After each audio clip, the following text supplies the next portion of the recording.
Время новостей на канале Абаза, в студии Марина Будба. Здравствуйте. В Минэкономики прокомментировали российско-абхазское межправительственное инвестиционное соглашение. Это не первый документ, определяющий условия инвестиционной деятельности в Республике Абхазия, отмечает Минэкономики. Первый закон, определяющий условия привлечения иностранных инвестиций, был принят в июле 1992 года. Изменения вносились в него в 1994 году и в последующие годы. В 2009 году было подписано соглашение о поощрении и взаимной защите инвестиций. В 2014 году был принят закон об инвестиционной деятельности, который ввел понятие национального инвестора и иностранного инвестора, определял льготы и преференции. Широкий перечень льгот, преференций и содержательная часть соглашения, подписанного в Москве 30 октября, вытекают из норм гражданского и земельного законодательства, закона об особых экономических зонах, базового закона об инвестиционной деятельности и соглашения о взаимной защите и поощрении инвестиций. Документ аккумулирует в себе все нормы, содержащиеся в перечисленных выше актах, фактически дублируя их. Соглашение закрепляет действующий инвестиционный режим для того, чтобы инвесторам, которые готовы вкладывать в республику значительные средства и реализовывать крупные проекты стоимостью свыше 2 миллиардов рублей, были обеспечены гарантии. И в случае, если законодательство республики будет меняться, эти изменения не коснутся тех проектов, которые попадут в государственный реестр, отмечается в комментарии.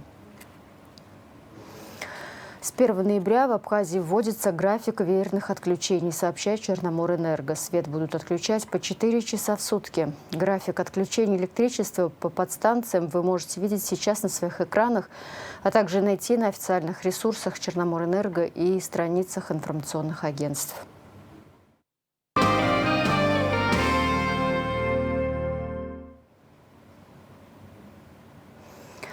Президент Абхазии Аслан Бжаня поздравил второго президента Южной Осетии Эдуарда Кокойты с 60-летним юбилеем. Вас ценят и уважают в Абхазии.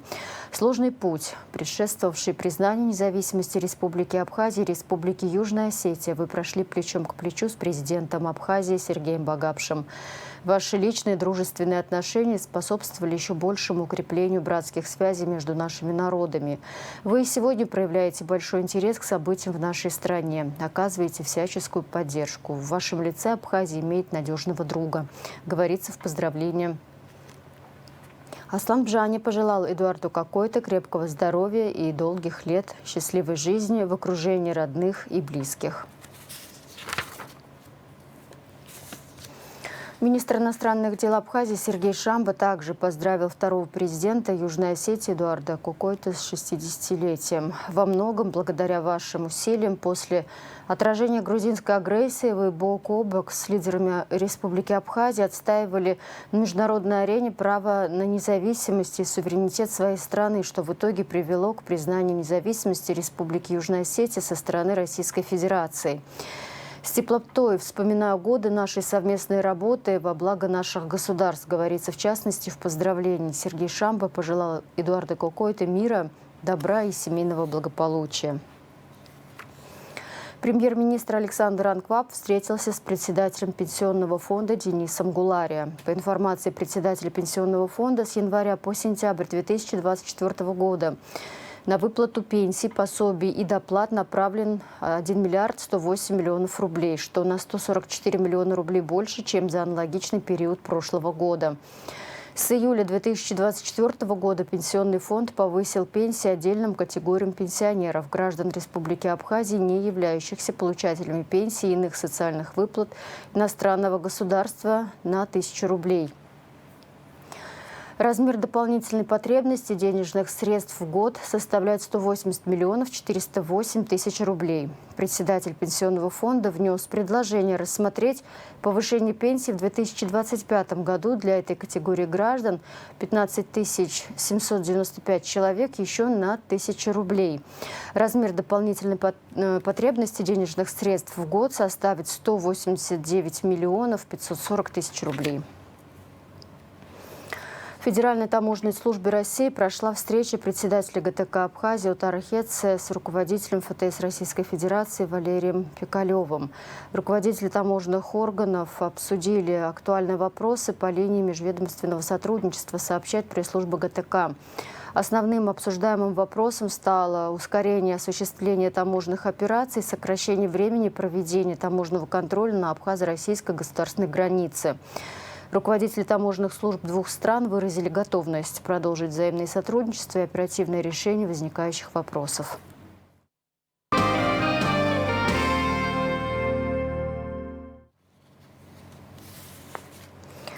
Информация из зала суда. Джансу Хадлиба приговорен к 3 годам лишения свободы условно с испытательным сроком 2 года. Сухумский суд признал его виновным в хулиганстве, сообщает пресс-служба суда.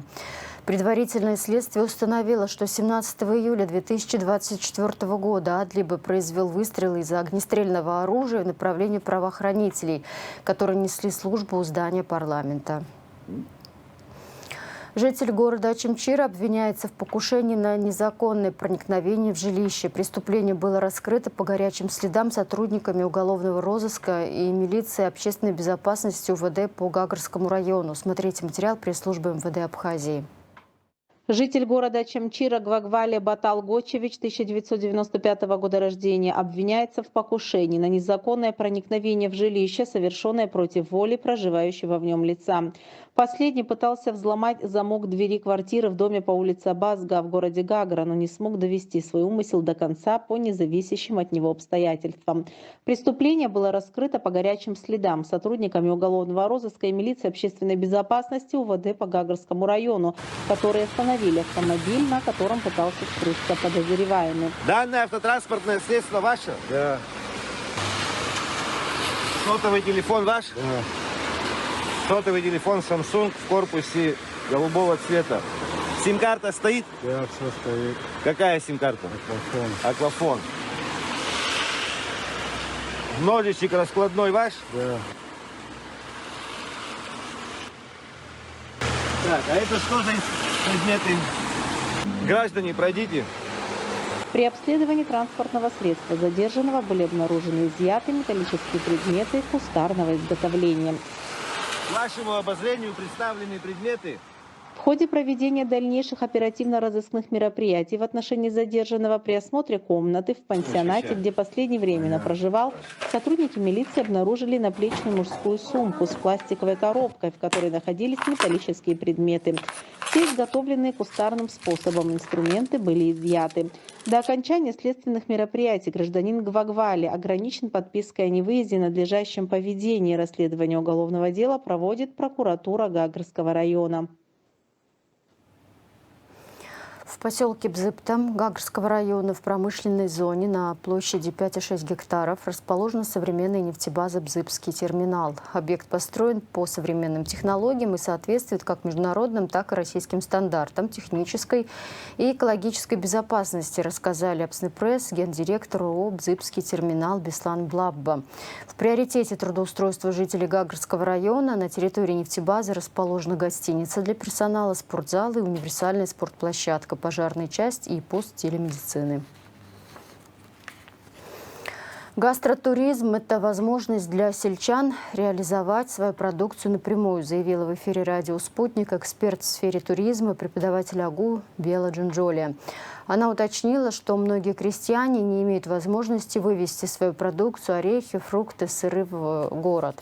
Привлечение туристов в села, где они смогут приобрести это все у производителей, я думаю, сыграет позитивную роль в развитии сельского хозяйства, отметила она. Около 140 тысяч страховых полисов выдали в Абхазии за 9 месяцев 2024 года. В их число входят случаи страхования машин на российских номерах и страхования людей от несчастных случаев, рассказал в интервью радио «Спутник» замдиректора страховой компании Ахра Кецба. В 2024 году уже произошло 44 ДТП с участием застрахованных автомобилей. Общая сумма выплат составила 1,8 миллиона рублей. Новости культуры. 31 октября в стенах Абхазской государственной филармонии в рамках международного музыкального конкурса Алисы Гизбо «Музыка. Диалог без расстояния и границ» состоялся гала-концерт и церемония награждения в номинациях «Сольное вокальное академическое исполнительство» и «Искусство ансамбля».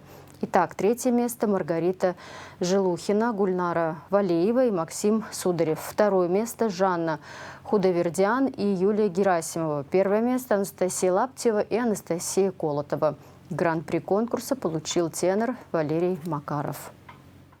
Международного музыкального конкурса лаборатории Алисы Гицбах присуждается Валерию Макарову, тенор, Москва.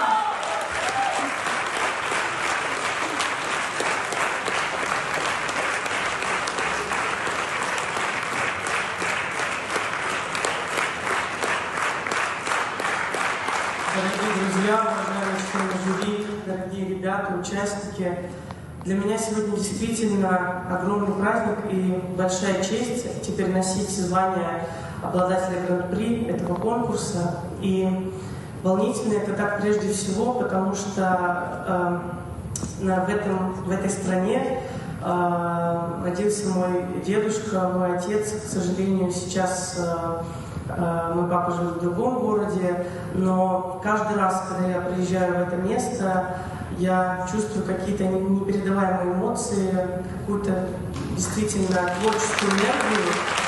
И чтобы приехать на этот конкурс, было очень много препятствий, преодолений, но действительно есть чудо, и нам ничего не помешало, и недолгий перелет, и даже свет, который выключился во время выступления. На культурно-деловой площадке ГУМа открылась выставка, посвященная празднованию столетнего юбилея Артека. В рамках выставки организованы разнообразные мастер-классы, творческие конкурсы, игры и образовательные программы. При этом Артек готов не только приглашать детей из Абхазии, но и предоставить ресурсы для обучения вожатых, управленческого персонала детских лагерей и учителей. Слово Надежды Боровиковой. В прошлом году Министерство просвещения Абхазии подписало соглашение с Международным детским центром «Артек». И уже в этом году в Абхазии прошла первая выездная выставка-презентация самого известного детского лагеря в СНГ. Первая группа детей из Абхазии уже посетила «Артек», а в следующем году лагерь отмечает 100-летие, поэтому отбор будет проводиться среди наиболее успешных в учебе и спорте ребят. Я очень рад сегодня открывать нашу совместную выставку, приуроченную к 100-летию Международного детского центра «Артек». Я уверен, что и сам праздник 16 июня мы тоже с вами разделим, уважаемые артековцы. Наши дети готовы приехать туда с подарками, со своей культурой, песнями, традициями, украсить ваш праздник, потому что сам министр просвещения в этом году Российской Федерации Сергей Сергеевич Кравцов пригласил наших детей, которые в этом году побывали в Артеке, приехать снова на юбилей, на столетие этого замечательного детского лагеря. В церемонии открытия выставки приняли участие глава администрации президента Абхазии Абисалом Кварча, руководитель представительства Россотрудничества Владислав Куликов, а также директор Международного детского центра «Артек» Константин Федоренко. То, что сделала за эти 10 лет с «Артеком» Российская Федерация, это уникально. Еще в 2015 году «Артек» мог принимать в год чуть более 5000 человек. В год. 5000 человек. Сейчас мы в год принимаем более 43,5 тысяч человек. Это инфраструктура и внутри, и снаружи лагеря. Это открывшиеся филиалы и в Севастополе, и в Бердянске. Мы продолжаем расти, мы готовим к открытию новый лагерь на 1000 мест. Это все позволяет принимать детей из Российской Федерации, из 89 субъектов, но и изо всех стран мира. Представители «Артека» подготовили для абхазской молодежи презентацию с песнями и танцами, после чего гостей пригласили в зал, где экскурсовод музейно-образовательного комплекса «Артек» Екатерина Колтунова рассказала о богатой истории Международного детского центра. «Артек» начинался с 4 брезентовых палаток. Первую смену в «Артеке» оздоровилось 80 человек. Основатель «Артека» Зиновий Петрович Соловьев.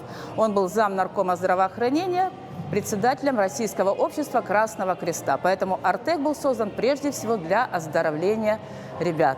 В данный момент в «Артеке» 9 детских лагерей, которые принимают одновременно 3500 ребят.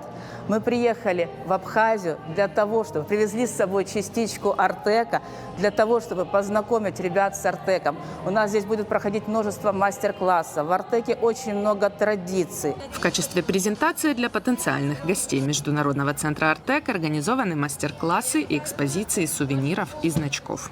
Это у нас коллекция значков, которая хранится в нашем музейном комплексе. В Артеке огромная и очень интересная история. Уже 100 лет целых существует Международный детский центр «Артек». И всегда у нас были различные значки, связанные с Артеком. И они были собраны прямо практически со времен, как раз когда был основан Артек. Здесь у нас также экспозиция артековского сувенира в стиле народно-художественных промыслов. Вот эти, насколько я знаю, у нас рисовали как раз на мастер-классах. Сами мастер-классы проходят дальше. Ребята занимаются росписью матрешек с использованием артековского символа, наш огонек.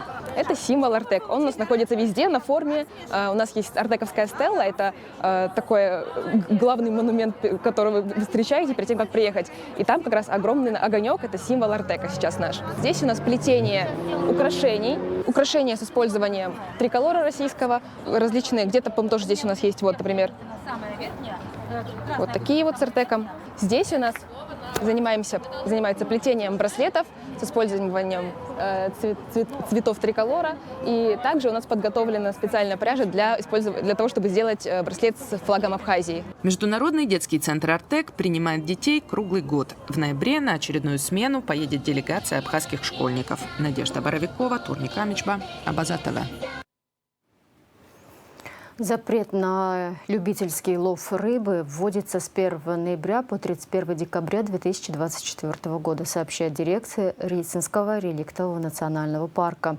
Запрет необходим в целях обеспечения охраны лососевых рыб в период нереста. На территории парка в соответствии с законом об особо охраняемых природных территориях запрещается любая деятельность, в том числе и охота, которая может нанести ущерб растительному и животному миру. В завершении выпуска прогноз погоды.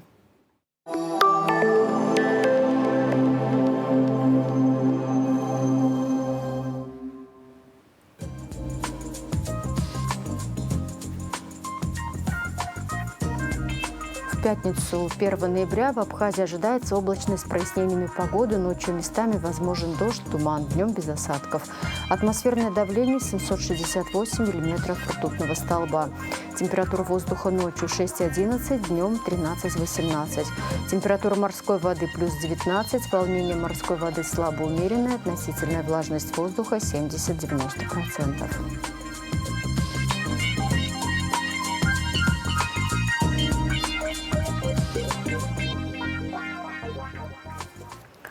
На этом пока все. За развитием событий следите вместе с нами. До встречи.